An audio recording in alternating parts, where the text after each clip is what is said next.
ओम पूर्णमदः पूर्णमिदं पूर्णात् पूर्णमुदच्यते पूर्णस्य पूर्णमादाय पूर्णमेवावशिष्यते। ओम शांति शांति शांति। यो ब्रह्माणं विदधाति पूर्वं यो वै वेदांस प्रणोति तस्मै तं हदेवम् आत्मबुद्धिप्रकाशं मुमुक्षुर्वै वै शरणमहं प्रपद्ये। अब वेदान्त प्रारम्भ गरिन्छ। सबैभन्दा मार्मिक, सबैभन्दा जटिल, सबैभन्दा रसिक र पुरुषार्थ प्रदायक यस्तो प्रकारको वेदान्त ग्रन्थ प्रारम्भ गरिन्छ। अब वेदान्तमा अनेक ग्रन्थहरू छन्। संस्कृतमा लेखेका विशाल विशाल भाष्य ग्रन्थहरू छन् जसलाई सर्वसाधारणले बुझ्न सक्दैनन्। तिनीहरूलाई सुन्न, अध्ययन गर्न, मनन गर्न सर्वसाधारण व्यक्तिका लागि कठिन पर्दछ। त्यस कारणले गर्दाखेरि यहाँ वेदान्तको प्रारम्भिक ग्रन्थ, प्रकरण ग्रन्थ, प्रक्रिया ग्रन्थ सरल भाषामा प्रस्तुत गरेको विचार चन्द्रोदय, विचार चन्द्रोदय नामक प्रक्रिया ग्रन्थ सबैभन्दा सानो र विस्तृत सबै विषयलाई संक्षिप्तमा समेटिएको र ब्रह्म जिज्ञासु, तत्त्व जिज्ञासु व्यक्तिहरूको लागि सर्वथा उपयोगी ग्रन्थ छ। अब वेदान्तमा तीन प्रकारका अधिकारी मानिएको छ वेदान्त ग्रन्थका लागि। उत्तम अधिकारी, मध्यम अधिकारी र कनिष्ठ अधिकारी, मन्द अधिकारी। त्यस कारणले गर्दाखेरि उत्तम अधिकारीहरूका लागि त विशाल विशाल ग्रन्थहरू छन्। उहाँहरूले श्रवण गर्दछन्, मनन गर्दछन्, अध्ययन गर्दछन्।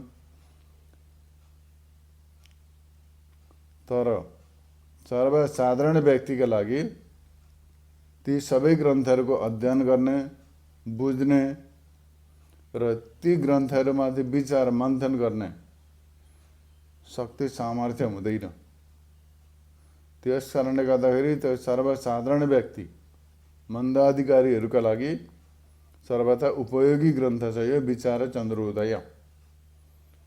र यसमा स्वरूपका सम्बन्धमा विचार गरेको छ, ब्रह्म तत्त्वका सम्बन्धमा।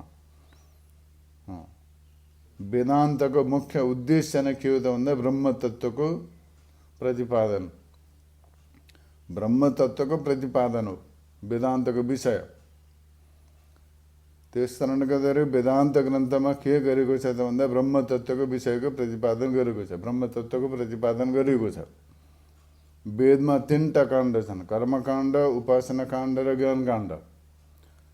कर्मकाण्डमा पनि तीन भाग छन्, सकाम, निष्काम र प्रायश्चित्तादि कर्महरू छन्। सकाम कर्म, निष्काम कर्म, प्रायश्चित्तादि कर्म। अब निष्काम कर्मद्वारा अन्तःकरण शुद्ध गर्नुपर्दछ। वेदमा कर्मकाण्डमा प्रतिपादन गरिएको, कर्मकाण्ड भागमा प्रतिपादन गरेको निष्काम कर्मद्वारा अन्तःकरण शुद्ध गर्नुपर्दछ। त्यसै प्रकारले उपासनाद्वारा, निष्काम भावले ईश्वरको उपासनाद्वारा चित्तलाई स्थिर गर्नुपर्दछ र तत्पश्चात चित्त शुद्ध पनि भएपछि, चित्त शुद्ध पनि भएर स्थिर पनि भएपछि स्थिर चित्तले वेदान्तको विचार गरिन्छ, वेदान्तमा विचार गरिन्छ, ब्रह्म तत्त्वको अनुसन्धान गरिन्छ। त्यस कारणले गर्दाखेरि यता निष्काम कर्म साथमा गएर उपासना पनि गर्दै वेदान्तको श्रवण गर्दै पनि गर्न सकिन्छ। निष्काम कर्म गर्न छान पनि गर्नु पर्यो गृहस्थले। ईश्वरको उपासना पनि साथसाथमा गर्दै जानु पर्यो र साथमा वेदान्तको पनि यथायोग्य समयमा श्रवण मनन निधिध्यासन गरियो भने लाभान्वित हुन्छ।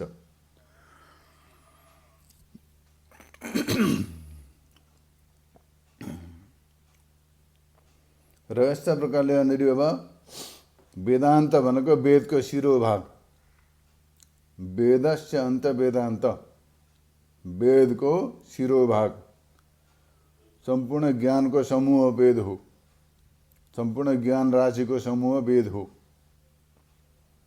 भन्नुभयो। त वेदको शिरोभाग माने शिर, जस्ता प्रकारले पृथ्वी मण्डलको शिर हो हिमालय, वृक्षको शिर हुन्छ वृक्षको टुप, त्यस्तै प्रकारले वेदको शिर हो वेदान्त, वेदको शिरोभाग हो वेदान्त हो। त वेदान्तमा जीवको ब्रह्मको स्वरूपका सम्बन्धमा विचार गरेको छ। जीवको स्वरूप के हो, जीवात्माको वास्तविक स्वरूप के हो, ब्रह्म तत्त्वको के हो, ब्रह्म स्वरूप के हो भन्ने विषयमा अनुसन्धान गरेको छ, विचार गरेको छ। त्यसै कारणले गर्दाखेरि हो त्यसलाई सरल भाषामा त्यो वेदान्तका सम्पूर्ण विषयलाई सरल भाषामा प्रस्तुत गरिएको, ती सबै विचारलाई सर्वसाधारणका लागि, कल्याणका लागि, मङ्गलका लागि प्रस्तुत गरिएको यो ग्रन्थमा जो ज्ञानको विषयको प्रतिपादन गरेको छ सरल भाषामा, र हो यसलाई यहाँनिर प्रारम्भ गर्नुहुँदैछ वेदान्तको। यो यसलाई एकदमै ध्यानपूर्वक श्रवण गर्नुपर्दछ, गुरुका मुखबाट श्रवण गर्नुपर्दछ। त्यस कारणले गर्दाखेरि वेदान्तको यो सरल, सुगम र सर्वोत्तम ग्रन्थको नाम हो विचार चन्द्रोदय। यसलाई प्रकरण ग्रन्थ भनिन्छ, प्रक्रिया ग्रन्थ वेदान्तको। यहीँबाट वेदान्तमा प्रवेश गरिन्छ। त्यस कारणले गर्दाखेरि यो प्रत्येक विषयलाई संक्षिप्त रूपमा थोरै समयमा व्याख्या गरिन्छ र यसलाई 3 पल्टसम्म श्रवण गर्नुपर्दछ प्रत्येक पाठलाई, कमसेकम पनि। त्यति भएपछि हृदयङ्गम हुन्छ, त्यसमा चाहिँ विचार बार बार गरेपछि मात्रै त्यसबाट पूर्णतया लाभान्वित हुन सकिन्छ। र अब प्रारम्भ गरिन्छ। सर्वप्रथम यहाँनिर प्रश्न गर्नुभएको छ, पुरुषार्थ भनेको के हो? पुरुषार्थ के हो? सबै प्राणीहरूले पुरुषार्थ गर्दछन्, पुरुषार्थ गर्दछन्, पुरुषै अर्थ यदि पुरुषार्थ। र पुरुषार्थ के हो त भनेर प्रश्न गर्दा उत्तर दिनुहुन्छ यहाँनिर। यस्तै प्रकारले प्रश्न र उत्तर, प्रश्न उत्तर, प्रश्न उत्तर गरेर यहाँनिर बताइएको छ। यो ग्रन्थमा यस्तै प्रकारले बताइएको छ विचार चन्द्रोदय ग्रन्थमा। र यस्तै प्रकारले यहाँनिर पुरुषार्थ के हो त भन्दा सबै पुरुषहरूले इच्छा गर्दछन्, विषयको इच्छा गर्दछन्, जुन विषयको इच्छा गर्दछन् त्यसलाई पुरुषार्थ भनिन्छ। सबै व्यक्तिहरूले जुन विषयको अभिलाषा गर्दछन्, इच्छा गर्दछन् त्यसलाई पुरुषार्थ भनिन्छ। अब यसमा सत्पुरुषहरूको, सबै पुरुषहरूले, सबै प्रकारका पुरुषहरूले कसको इच्छा गर्दछन्, कसको इच्छा हुनुपर्दछ, कसको इच्छा गर्दछन् त भन्दाखेरि सबै प्रकारको दुःखको निवृत्ति र परमानन्दको प्राप्ति, यस्तो प्रकारको इच्छा हुन्छ। इच्छा के हुनुपर्दछ? वास्तवमा अनेक प्रकारका इच्छाहरू हुन्छन्। धन सम्पत्ति भयो, लोक लोकान्तर भयो, इत्यादि सबै प्रकारका भौतिक ती क्षणिक नाशवान पदार्थको इच्छामा मनुष्यले आफ्नो जीवन बर्बाद गर्दछन्। तर वास्तवमा इच्छा कसको हुनुपर्दछ भन्दाखेरि यहाँ बताउनुहुन्छ सबै प्रकारका दुःखको निवृत्ति र परमानन्दको प्राप्ति, यसको इच्छा हुनुपर्दछ।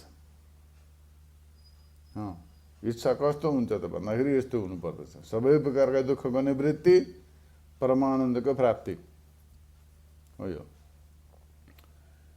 र सबै दुःखको निवृत्ति र परमानन्दको प्राप्ति के हो? अब इच्छा त के हो त भन्दाखेरि सबै प्रकारको पुरुषार्थको, सबै प्रकारका दुःखको निवृत्ति र परमानन्दको प्राप्ति यो इच्छा हो। यो यस्तो इच्छा हुनुपर्दछ, यस्तो इच्छा सबैले त्यही इच्छा गर्दछन्। मलाई कसरी परमानन्द सुख प्राप्त होस् भनेर सुखैका लागि परिश्रम गरिरहेका छन्, दुःखको निवृत्तिका लागि पुरुषार्थ गरिरहेका छन्, परिश्रम गरेको देखिन्छ।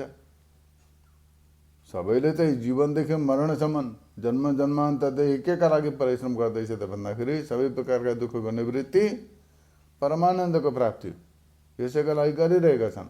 तर त्यो गर्ने तरिका उनीहरूलाई थाहा भएन।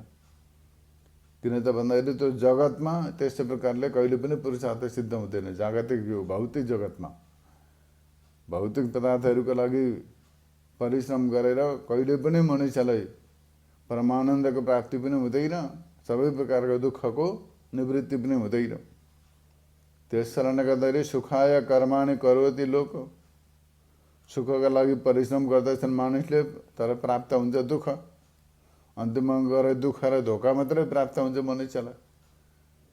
किन त भन्दाखेरि त्यो जुन प्रकारले सुखका लागि परमानन्द प्राप्तिका लागि जुन मार्गको अनुसरण गर्नुपर्ने थियो हो त्यो मार्ग उनीहरूले अपनाएनन्। त्यस कारणले गर्दाखेरि विपरीत मार्गमा जानले गर्दाखेरि उनीहरूको पुरुषार्थ सिद्ध भएन। सबै प्रकारका दुःखको निवृत्ति र परमानन्दको प्राप्ति स्वरूप पुरुषार्थ सिद्ध भएन। अब हो त्यो पुरुषार्थ कसरी सिद्ध हुन्छ त भन्दाखेरि यहाँ बताइन्छ। अब पुरुषार्थ के हो त भन्दाखेरि सबै प्रकारका दुःखको निवृत्ति परमानन्दको प्राप्ति नै पुरुषार्थ हो। र सर्व दुःखको निवृत्ति र परमानन्दको प्राप्ति के हो त्यसलाई के भनिन्छ? सबै प्रकारको दुःखको निवृत्ति र परमानन्दको प्राप्ति हुनुलाई के भनिन्छ त भन्दा सर्व दुःखको निवृत्ति र परमानन्दको प्राप्ति यसलाई भनिन्छ मोक्ष स्वरूप हो। यो मोक्ष भनिन्छ। सबै प्रकारका दुःखको निवृत्ति परमानन्दको प्राप्ति हुनुलाई मोक्ष भनिन्छ। सबै प्रकारका दुःख पनि आदि भौतिक आध्यात्मिक आदि दैविक सबै प्रकारका दुःखहरू निवृत्त भए र परमानन्दको प्राप्ति भयो हो, यसलाई मोक्ष भनेर भनिन्छ। र यस प्रकारका विचार मनमा राखेर यी सबैलाई मनमा राखेर यहाँनिर मनुष्यले विचार गर्नुपर्दछ, साधना गर्नुपर्दछ। कसैले अब लोकप्रति आसक्त भएर अनेक उत्तम लोकलाई प्राप्त गर्दछन्, ध्रुवलोक, वैकुण्ठ लोक, स्वर्गलोक इत्यादि लौकिक विषय। यो लोकलाई त अब उनीहरू यो लोकबाट बाहिरका भए तापनि परलोकप्रति आसक्त रहेर उनीहरू परलोक प्राप्तिका लागि कठिन कठिन परिश्रम पनि गरेको देखिन्छ, गर्दछन्।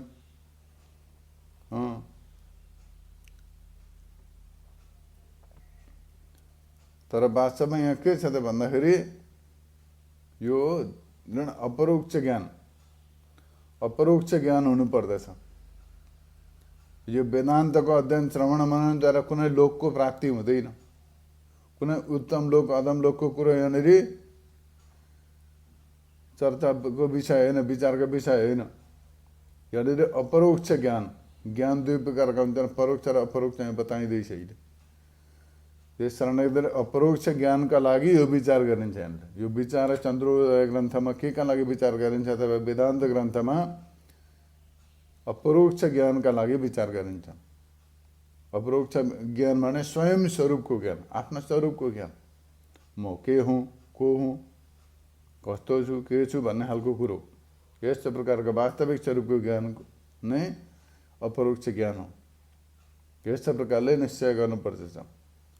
अब पुरुषार्थ चार प्रकारका हुन्छन्, धर्म, अर्थ, काम र मोक्ष। चार प्रकारका पुरुषार्थ हुन्छन्। धर्म पनि एउटा पुरुषार्थ हो। 4 objectives अफ लाइफ भनेर बताइन्छ।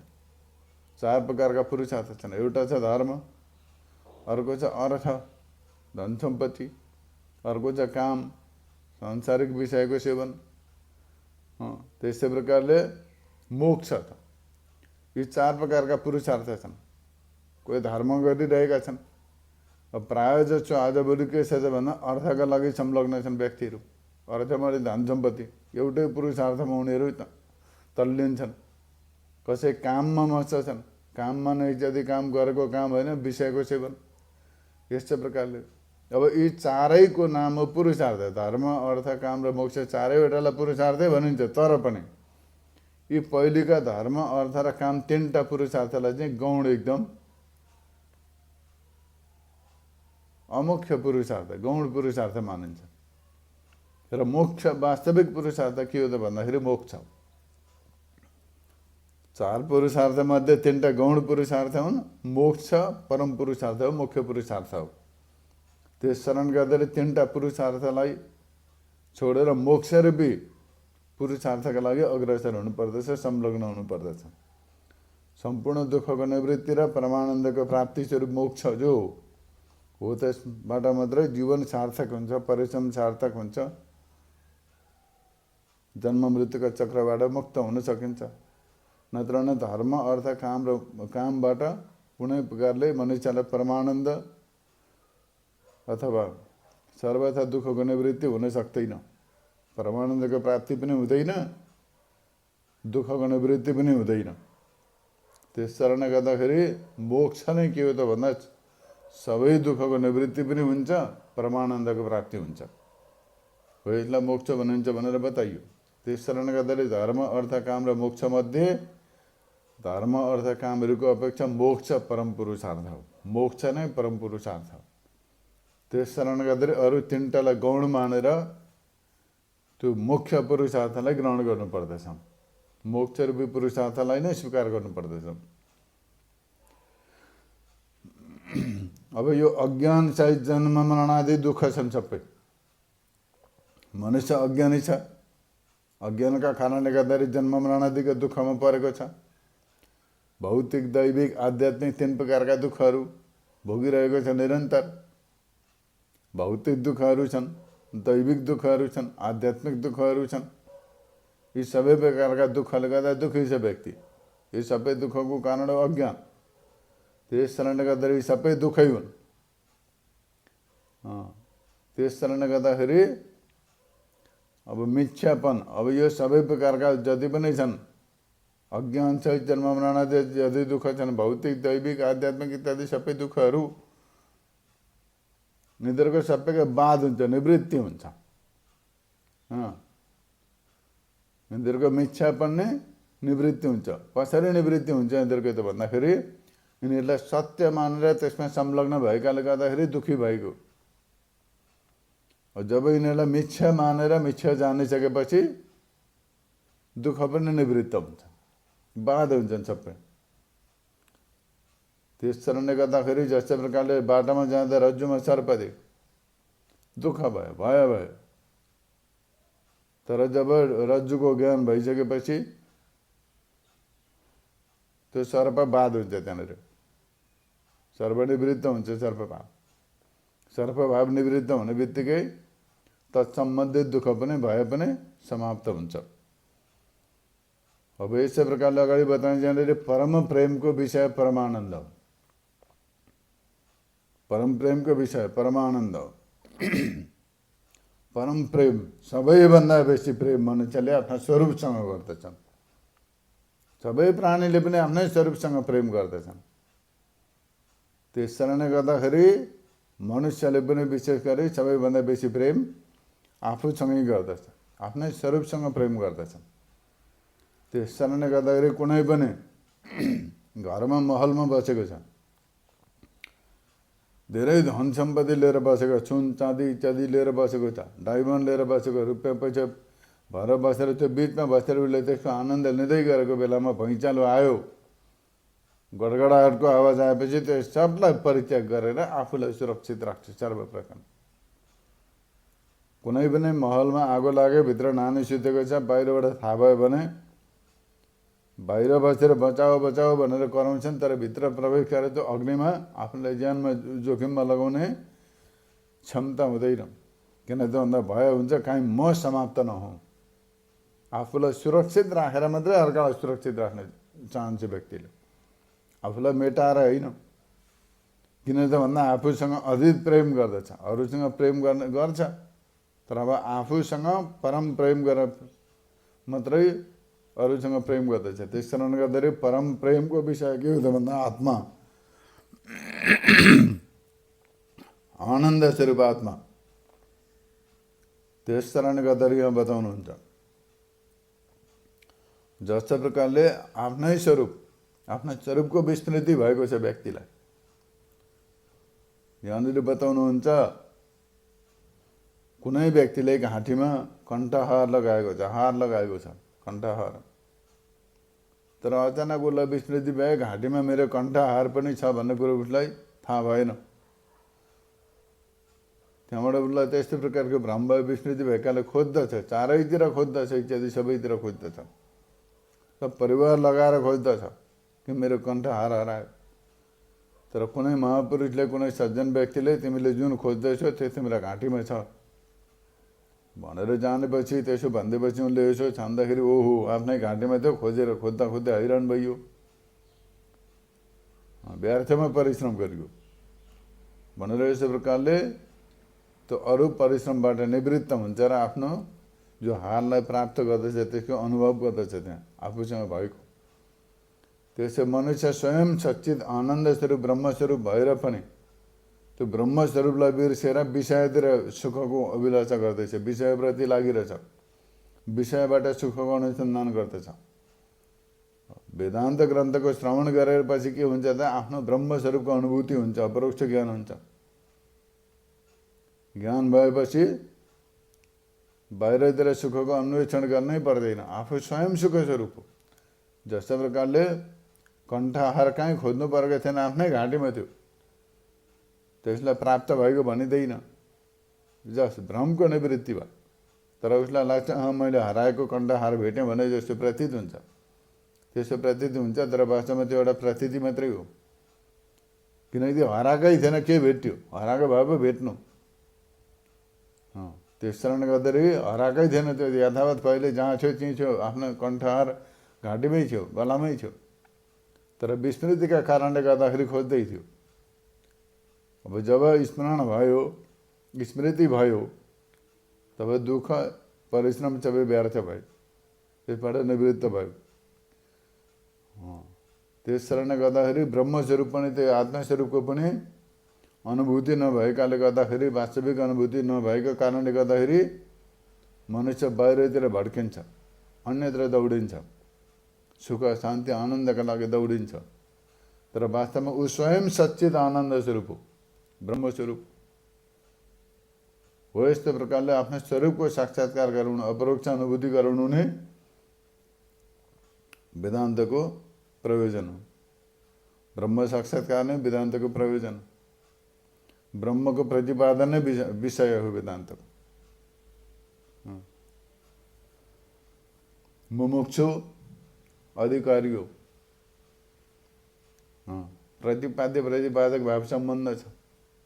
यस्तो प्रकारले बुझिन्छ बिस्तारै, ध्यान दिएर सुन्नु पर्दछ, मनन गर्दै जानु पर्दछ। त्यस कारणले गर्दाखेरि कर्ता भोक्ता भावना जति पनि छन् यी सबैलाई परित्याग गरेर, अन्यथा भावलाई छोडेर आफ्नो स्वरूपमा स्थिति हुनु नै मोक्ष हो। मोक्ष भनेको के हो त भन्दाखेरि कर्ता भोक्तापन इत्यादि संसारीपन जति पनि छन् ती सबलाई परित्याग गरेर आफ्नो स्वरूपमा प्रतिष्ठित हुनु नै मोक्ष हो। ब्रह्म स्वरूपमा प्रतिष्ठित हुनु नै, आफ्नो स्वरूपमा स्थित हुनु नै मोक्ष हो। मोक्षका लागि कुनै मर्नु जानुपर्ने, कहीँ जानुपर्ने, केही गर्नुपर्ने पर्दैन, केवल आफ्ना स्वरूपको साक्षात्कार गर्नु मोक्ष हो। स्वरूपमा जति पनि आरोप गरिएको छ, म पुरुष हुँ, स्त्री हुँ, ब्राह्मण क्षत्रिय वैश्य शूद्र इत्यादि, धनी गरिब, आउने जानेवाला, मर्ने जन्मिनेवाला, पशु प्राणी इत्यादि नाना खण्डका जति पनि आरोप गरिएको छ ती सबबाट जति पनि अध्यास गरेको छ, सबैको विचार मन्थन गर्दै गर्दै गर्दै गर्दै गएपछि, सूक्ष्म अनुसन्धान गर्दै गएपछि सबैको मिथ्यापनको अनुभूति हुन्छ। वास्तवमा केही पनि छैन आत्मा, एक आत्मादेखि अतिरिक्त केही पनि छैन, ब्रह्मदेखि अतिरिक्त केही पनि छैन। आफू स्वयं ब्रह्मस्वरूप हो, ब्रह्म सच्चित आनन्द, सत्यम ज्ञानम अनन्तम ब्रह्म, सत्य स्वरूप, ज्ञान स्वरूप र अनन्त स्वरूप। त्यस कारणले गर्दा यस्तो प्रकारको ब्रह्मको साक्षात्कार गर्नु र त्यही ब्रह्मस्वरूपमा, आफ्नो स्वरूपमा स्थित हुनु नै मोक्ष हो।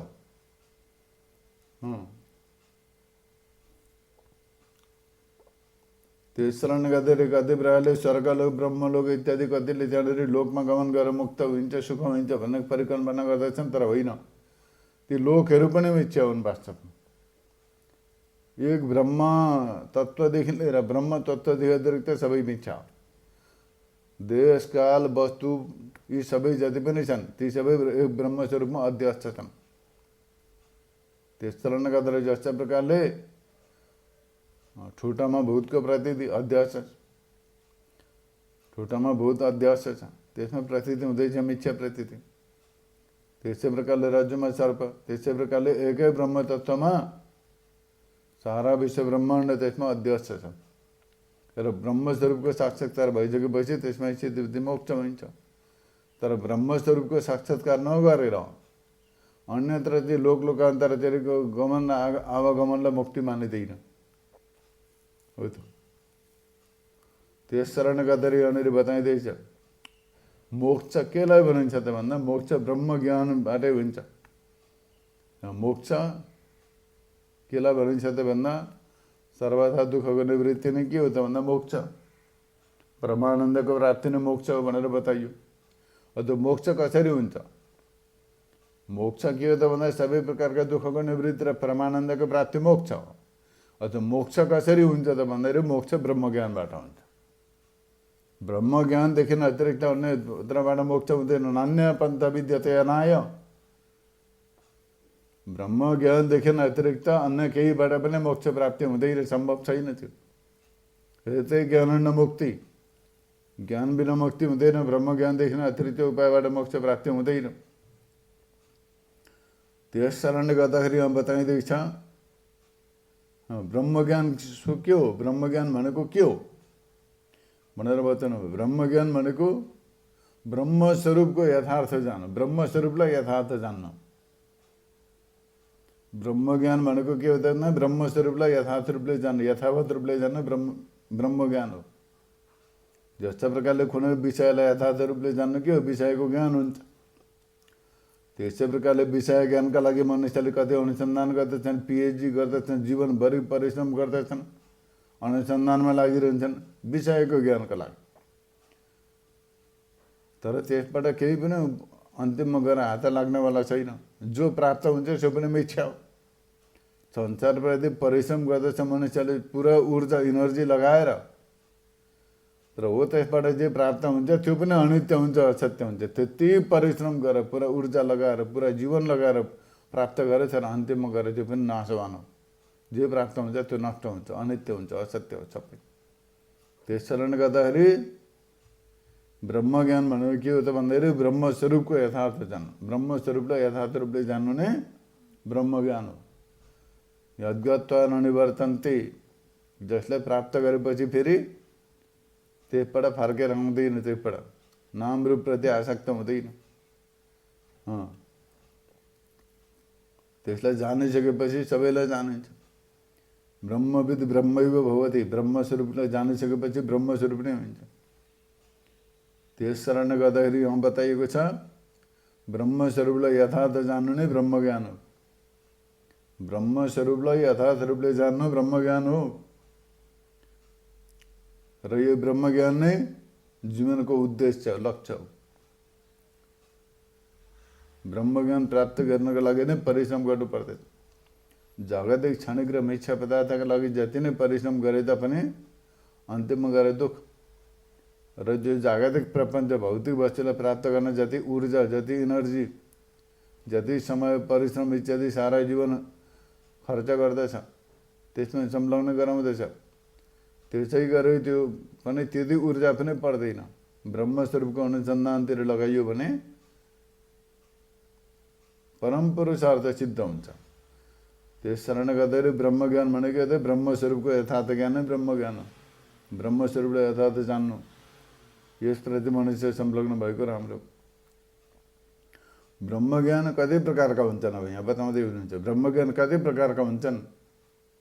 ब्रह्म त एक छ, तर ब्रह्म जान्ने कस्ता प्रकारले, कुन प्रकारले, कति प्रकारका हुन्छन् ती ब्रह्मज्ञान भन्दा परोक्ष र अपरोक्ष रूपले दुई प्रकारका ज्ञान हुन्छन्। यो दुवै ज्ञान ब्रह्मस्वरूपका ज्ञान हुन्। एउटा परोक्ष ज्ञान, अर्को अपरोक्ष ज्ञान। परोक्ष ज्ञान र अपरोक्ष ज्ञान यस्तो प्रकारले ब्रह्मज्ञान दुई प्रकारका हुन्छन्। अब परोक्ष ज्ञान के हो र अपरोक्ष ज्ञान के हो त भन्दाखेरि परोक्ष ज्ञानको स्वरूप के हो त भन्दाखेरि सच्चिदानन्द स्वरूप ब्रह्म छ। ब्रह्म तत्त्व सच्चिदानन्द स्वरूप ब्रह्म छ। यस्तो प्रकारले जान्नु परोक्ष ज्ञान हो। शास्त्रको श्रवणबाट परोक्ष ज्ञान हुन्छ। ब्रह्म तत्त्व चाहिँ सच्चित आनन्द स्वरूप छ। ब्रह्म तत्व छ यस्तो प्रकारले जान्नु नै परोक्ष ज्ञान हो। अस्ति ब्रह्मेति चेद्वेद परोक्षमिति तद्विद, अहम ब्रह्मेति चेद्वेद अपरोक्ष इति स्मृत। त्यस कारणले गर्दा यहाँ बताइएको छ परोक्ष ज्ञानको स्वरूप के हो त भन्दाखेरि परोक्ष ब्रह्म ज्ञानको स्वरूप सच्चिदानन्द स्वरूप ब्रह्म छ। सच्चिदानन्द स्वरूप ब्रह्म तत्व छ यस्तो प्रकारले जान्नु परोक्ष ज्ञान। नत्र भने पहिले परोक्ष ज्ञान पनि हुँदैन। त्यस कारणले गर्दाखेरि ब्रह्म तत्व नै छैन। जो देख्दैछ जगत क्षणिक परिवर्तनशील जो प्रकृति जो नाम रूप देख्दैछ त्यही सत्य हो भनेर मान्दछ व्यक्तिले। किनकि ब्रह्म तत्व छ भन्ने ज्ञानै छैन, शास्त्रको श्रवण पनि छैन, केही पनि छैन, त्यसप्रति पुरुषार्थ पनि छैन, जिज्ञासा पनि छैन। त्यस कारणले गर्दाखेरि ब्रह्म तत्वको परोक्ष ज्ञान हुँदैन कसैले पनि, परोक्ष ज्ञान पनि हुँदैन।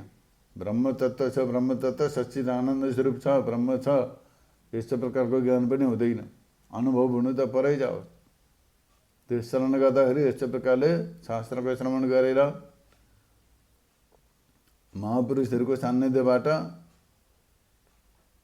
ब्रह्म तत्व छ, यो नाम रूपात्मक जगत मात्रै होइन, सच्चिदानन्द स्वरूप ब्रह्म तत्व छ, ब्रह्म तत्व सच्चिदानन्द स्वरूप छ यस्तो प्रकारले जान्नु नै सच्चिदानन्द स्वरूप ब्रह्म तत्व छ भनेर जान्नु नै परोक्ष ज्ञान हो। यस्तो प्रकारले परोक्ष ज्ञान कसरी हुन्छ? अब त्यो परोक्ष ज्ञान कहाँबाट हुन्छ त भन्दाखेरि यहाँ बताउँदै हुनुहुन्छ परोक्ष ज्ञानको हेतु भने परोक्ष ज्ञान केबाट हुन्छ? परोक्ष ज्ञान कसरी हुन्छ त भन्दाखेरि सद्गुरु र सत्शास्त्रका वचनमा विश्वास राखेपछि परोक्ष ज्ञान हुँदछ। सद्गुरु भने जसले सत्यको साक्षात्कार गरेका छन् र त्यसलाई मार्गदर्शन गर्न प्रशस्त गर्न सक्दछन् उनलाई भनिन्छ सद्गुरु। कसैको नाम सद्गुरु राख्दा हुँदैन। कुनै अरे गएरलाई अलिकति बाठालाई सद्गुरु भन्दा हुँदैन। कुनै नेतालाई सद्गुरु नाम राख्दा हुँदैन, सद्गुरु हुँदैन नाम राख्दैमा। जसले सत्यको अनुभूति गरेको छ र त्यसलाई अरूको लागि पनि अभिव्यक्त गर्न मार्गदर्शन गर्नमा सक्षम छ उनलाई भनिन्छ सद्गुरु। यस्तै प्रकारले बताइन्छ शास्त्रका वचनमा विश्वास राख्नु परोक्ष ब्रह्म ज्ञान हो। सद्गुरुको र शास्त्रका वचनमा निष्ठा राख्नु, निष्ठावान बन्नु, विश्वास राख्नु परोक्ष ब्रह्म ज्ञान हो। त्यसलाई भनिन्छ परोक्ष ब्रह्म ज्ञान। र परोक्ष ब्रह्म ज्ञानबाट के हुन्छ? परोक्ष ब्रह्म ज्ञान भयो कसैलाई शास्त्रको श्रवण गर्यो होइन, सद्गुरुको मुखारविन्दबाट शास्त्रको श्रवण गर्यो, परोक्ष ज्ञान भयो। सच्चिदानन्द स्वरूप ब्रह्म छ भन्ने कुरो त्यस परोक्ष ज्ञानवादी परोक्ष ज्ञान प्रायलाई हुन्छ। त्यस कारणले गर्दाखेरि त्यो परोक्ष ज्ञानको फल के हो भनेर भन्दै यहाँ बताउँदै हुनुहुन्छ असत्य पादक आवरणको निवृत्ति। एउटा आवरण हुन्छ। आवरण भनेको ढाक्ने बिर्को। जस्तो प्रकारले सूर्यको प्रकाशलाई बादलले ढाक्दछ, अग्निलाई अग्निको भुङ्रो जो छ त्यसलाई खरानीले ढाक्दछ, अग्निको ज्वालालाई पनि धुवा मुछालधारै त्यस्तो प्रकारले मुछाल जस्तो निक्लेको त्यसो धुवाले ढाक्दछ। त्यसै प्रकारले मनुष्यलाई पनि ब्रह्म छ, सच्चिदानन्द स्वरूप ब्रह्म छ भन्ने जुन प्रकारको ब्रह्म तत्व छ हो त्यसलाई अज्ञानले ढाक्दछ। ब्रह्म तत्व छैन, कहाँ छ? ब्रह्म तत्व छैन, ईश्वरै छैन। यस्तो प्रकारको जुन कल्पना छ यो अष्टोत्तर पादक आवरण भनेर भनिन्छ। अष्टोत्तर पादक आवरण हो। जस्तो प्रकारले सूर्यलाई ढाक्ने जो बादल हो त्यस्तो मेघ भनिन्छ। त्यसै प्रकारले भुङ्रालाई ढाकेको जुन चाहिँ जो खरानी भस्म छ होइन, त्यसलाई भस्म भनिन्छ, खरानी भनिन्छ। त्यसै प्रकारले मनुष्यको जो ब्रह्म तत्व छ, ब्रह्म तत्व सच्चिदानन्द स्वरूप छ भन्ने खालको जुन चाहिँ बोध हो, जुन ज्ञान हो त्यसलाई जसले ढाकेको छ त्यसलाई भनिन्छ अष्टपादक आवरण, असत्वापादक आवरण हो यो। असत्त्वपादक आवरण र यो असत्त्वपादक आवरण परोक्ष ज्ञानबाट निवृत्त हुन्छ। पहिले व्यक्तिले भन्थ्यो ब्रह्म तत्त्व छैन, अस्तित्व छैन ब्रह्मको, कसले देखाएको छ? ब्रह्म तत्त्वका सम्बन्धमा केही पनि ज्ञान छैन, उसलाई जानेकै छैन, बोधै छैन भने उसलाई त्यो असत्त्वपादक आवरणले ढाकेको छ। तर जब उसले सत्शास्त्र सद्गुरुको शरणमा गएर शास्त्रास्त्रको श्रवण गर्दछ, मनन गर्दछ भने त्यो असत्त्वपादक आवरण नष्ट हुन्छ, त्यो हटेर जान्छ। त्यो असत्त्वपादक आवरण हटेर जान्छ, नष्ट हुन्छ र परोक्ष ज्ञान हुन्छ। परोक्ष ज्ञान हुन्छ, उसलाई ब्रह्म तत्त्व छ, सच्चिदानन्द स्वरूप ब्रह्म तत्त्व छ भनेर यस्तो प्रकारले ज्ञान भएपछि त्यो ब्रह्म छैन भन्ने खालको जुन चाहिँ अज्ञान, त्यो अबोध थियो हो, त्यो नष्ट हुँदछ। त्यसलाई भनिन्छ, त्यो अज्ञानलाई भनिन्छ असत्त्वपादक आवरण हो। त्यो असत्त्वपादक आवरण परोक्ष ज्ञानबाट निवृत्त हुन्छ। परोक्ष ज्ञान भएपछि त्यो असत्त्वपादक आवरण निवृत्त हुन्छ। यसै प्रकारले परोक्ष ज्ञान कहिले पूर्ण हुन्छ? अब त ठिकै छ अरे मानिन्यौ, परोक्ष ज्ञान छ, सच्चिदानन्द स्वरूप ब्रह्म छ, यो परोक्ष ज्ञान भयो। ब्रह्म छ भनेर अस्तित्व स्वीकार गर्नु, मान्नु, ब्रह्म यो परोक्ष ज्ञान भयो। परोक्ष ज्ञान कसरी हुन्छ भन्दाखेरि शास्त्र र सद्गुरुका मुख ज्ञानबाट त्यसमा विश्वास निष्ठावान भएपछि परोक्ष ज्ञान हुन्छ। परोक्ष ज्ञान भएपछि असत्त्वपादक आवरण निवृत्त हुन्छ। ठिक छ, मानिलिउँ, यस्तो हुन्छ। तर परोक्ष ज्ञान कहिले पूर्ण हुन्छ? पूर्ण रूपले त्यो परोक्ष ज्ञान कहिले हुन्छ भन्दाखेरि यहाँ बताउनुहुन्छ, परोक्ष ज्ञान तत्त्वमसि महावाक्यगत तत्पदको अर्थलाई जानेपछि परोक्ष ज्ञान हुन्छ। परोक्ष ज्ञान जो वेदान्तको श्रवण गरेपछि, वेदान्त महावाक्यको श्रवण गरेपछि तत्पदको शोधनद्वारा परोक्ष ज्ञान हुन्छ। जस्तो वेदान्तमा तत्त्वमसि महावाक्य छ, तत्र त्वम, दुईवटा पदार्थ छन् त्यसमा, एउटा तत्पदार्थ छ, एउटा तम पदार्थ छ। दुईवटा पदार्थ छन् वेदान्त, महावाक्य हो यो तत्त्वमसि। त्यसमा एउटा छ तत्पदार्थ, अर्को छ त्वम पदार्थ, दुईवटा पदार्थ छन्। तत्त्वम असि, तत्त्वम असि, यस्तो प्रकारले बताइएको छ। र यसमा विद्यमान जो तत्र त्वम, दुईवटा पदार्थ छन्, एउटा तत्पदार्थ, अर्को त्वम पदार्थ। अब त्यो तत्पदार्थको श्रवण गरेपछि वेदान्तको बाट, गुरुका मुखारविन्दबाट, शास्त्रास्त्रबाट तत्पदार्थका सम्बन्धमा श्रवण गरेपछि परोक्ष ज्ञान हुन्छ। सद्गुरुका मुखारविन्दबाट वेदान्तको शास्त्रको श्रवण गरेपछि तत्पदार्थको ज्ञान हुन्छ।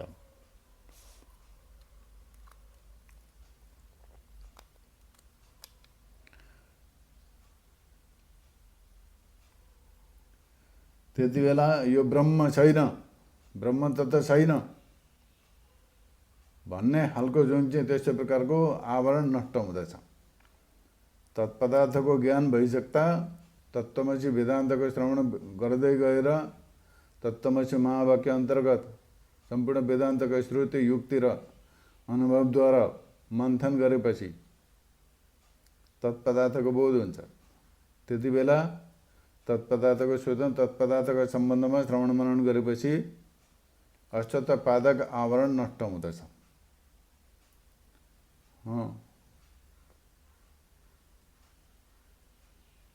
त्यसकारण गर्दा त्यसलाई ब्रह्म छैन भन्ने जुन प्रकारको जुन चाहिँ असत्त्वपादक आवरण थियो त्यो आवरण निवृत्त हुन्छ। त्यसकारण गर्दा असत्त्वपादक आवरण जुन छ त्यसलाई परोक्ष ज्ञानबाट निवृत्त हुन्छ। यस्तै प्रकारले परोक्ष ज्ञानको अवधि कहिले हुन्छ, कति हुन्छ, कहिले हुन्छ त्यो परोक्ष ज्ञान? अब यहाँनिर के पहिलो प्रश्न थियो, योभन्दा पहिलेको प्रश्न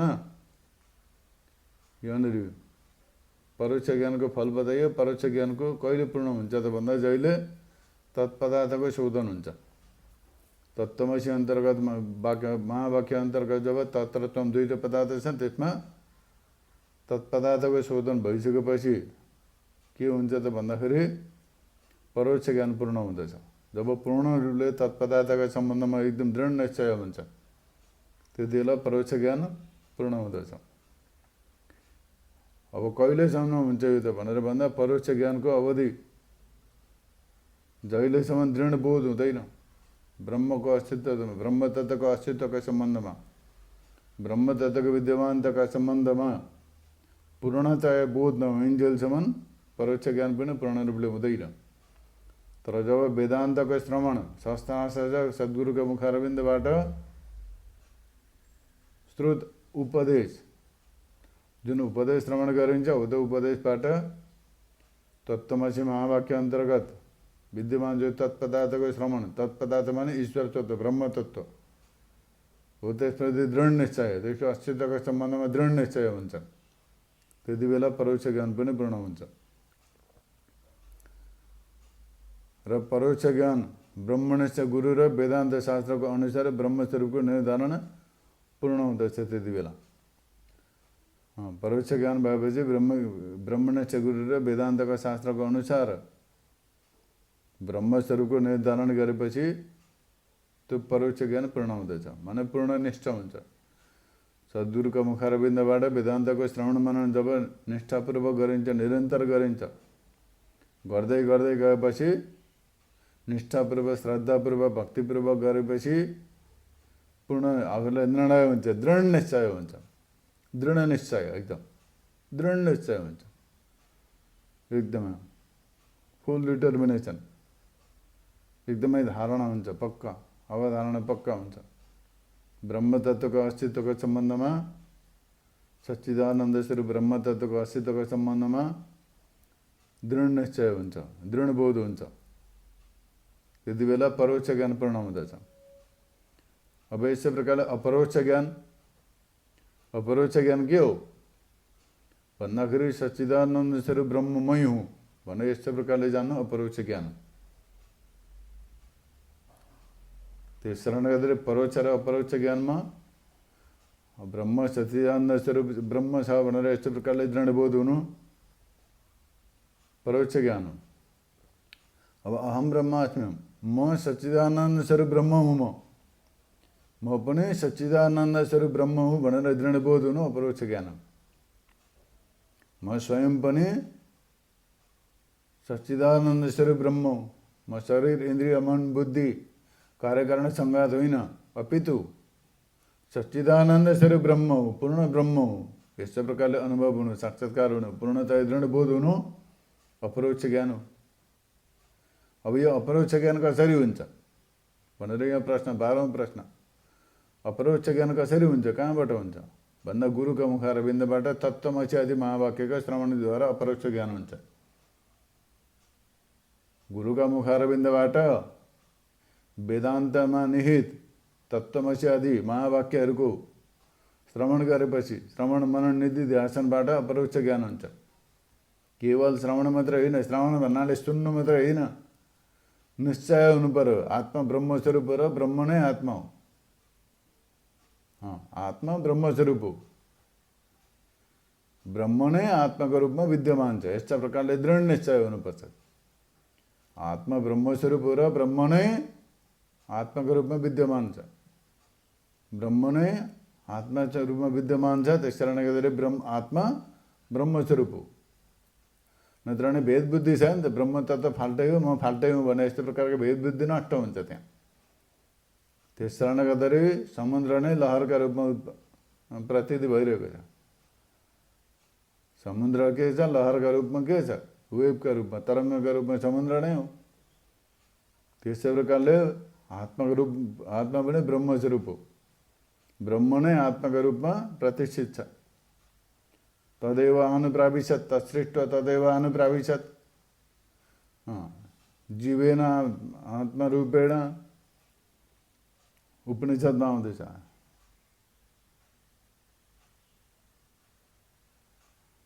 उपनिषदमा छ ब्रह्म तत्त्व नै जीवात्मा रूपले प्रविष्ट भयो, सम्पूर्ण जगतको सृष्टि गरेर त्यसमा स्वयं प्रविष्ट भयो भनेपछि को छ त? एउटा प्रवेश गरेर अर्को त हुँदैन नि त। एउटा व्यक्तिले घर बनाएर भित्र पस्छ, तर भरे हेर्न जाँदा अर्को त हुँदैन, जो प्रवेश गरेको छ त्यही हुन्छ।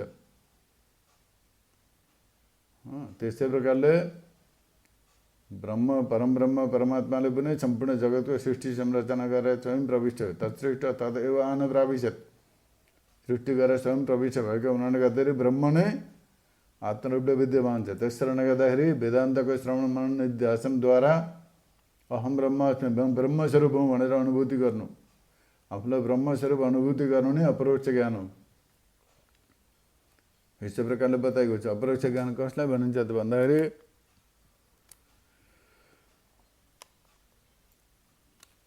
सद्गुरुको मुखारविन्दबाट तत्त्वमसि आदि महावाक्यहरूको श्रवण गरेर जुन बोध हुन्छ, जो तत्त्वज्ञान हुन्छ, त्यही अपरोक्ष ज्ञान हो। अब यस्तै प्रकारले यहाँनिर परोक्ष र अपरोक्ष ज्ञानका सम्बन्धमा बताइयो। अपरोक्ष ज्ञान कति प्रकारका हुन्छन् भन्ने विषयमा हुन्छ। अपरोक्ष ज्ञान अदृढ र दृढका भेलले दुई प्रकारका हुन्छन्। अपरोक्ष ज्ञान पनि दुई प्रकारका हुन्छन्, दृढ र अदृढ। अब एउटा अदृढ छ, अहिले म छु भन्ने त सबैलाई छ, म छुइनँ त कसैले भन्दैन। त्यसमा म के हुँ कसो हुँ भन्ने कुरो थाहा छैन कसैलाई पनि, आफ्नो स्वरूपको सम्बन्धमा केही ज्ञान छैन। म छु भन्ने त सबैलाई छ, सामान्य ज्ञान सबैलाई छ, तर म ब्रह्मस्वरूप हुँ भन्ने यस्तो प्रकारको ज्ञान छैन। त्यस्तै प्रकारले त्यो भयो अदृढ ज्ञान। अब अर्को दृढ ज्ञान छ, म चाहिँ ब्रह्मस्वरूप हुँ, सच्चिदानन्द स्वरूप ब्रह्म हुँ, यो भयो दृढ ज्ञान। अदृढ अपरोक्ष ज्ञान जो के हो त?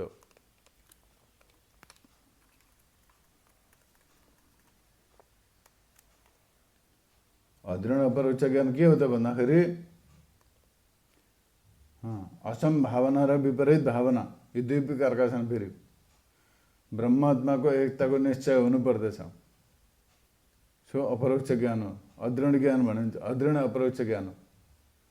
असम्भावना छ एउटा, अर्को छ विपरीत भावना। त्यस कारणले गर्दा हो त्यसलाई निवारण गर्नुपर्दछ। असम्भावना पनि विपरीत भावना पनि हो। विपरीत भावना भनेको उल्टो ज्ञान, म शरीर हुँ, म देह हुँ, म इन्द्रिय हुँ, यस्तो प्रकारको विपरीत ज्ञान जो छ होइन, विपरीत भावना। अर्को छ असम्भावना।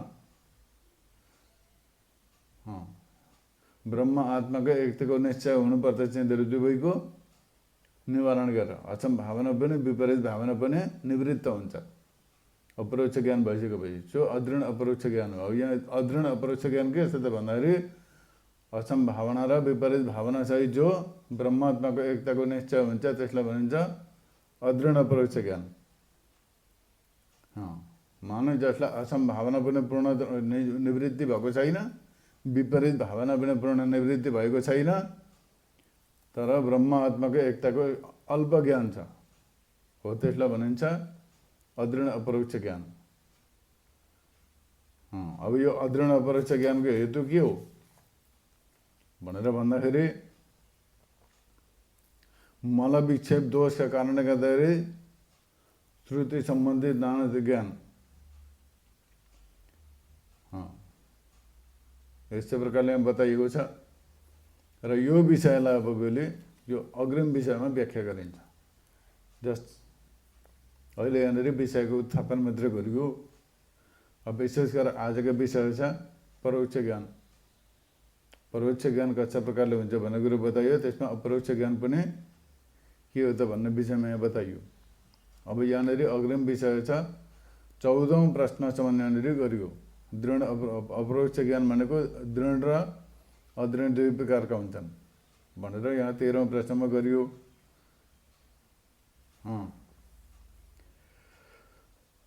अपरोक्ष ज्ञान कसरी हुन्छ त भन्दाखेरि गुरुका मुखबाट तत्त्वमसि आदि महावाक्यको श्रवण गरेपछि अपरोक्ष ज्ञान हुन्छ भन्ने कुरो यहाँनिर 12औं प्रश्न भयो।